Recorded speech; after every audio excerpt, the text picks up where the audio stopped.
So, ito nga palang inaalok ko sa inyo ay galing sa DL Metal and Woods. Wow! So, sa halagang 5,000. What? Saan kayo makakita ng upuan na nagiging trolley? Astig, di ba? So, ito nga po pala ay ginawa. Saan kayo makakakita ng upuan na nagiging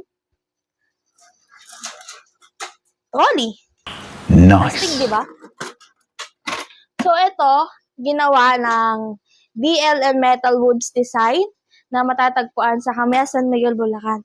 So, ito nga po pala ay mura na sa halagang 3,500. Sulit na sulit po kayo dito at walang tapon. Bakit? Dahil upuan na, nagiging trolley pa. So, kung may mga dala kayo, so pwede nyo lang siyang gawing trolley. Kung naman kayo ay napapagod, pwede naman siya gawing upuan. Diba? So, ano pang hinihintay nyo? Bumili na kayo. Ano?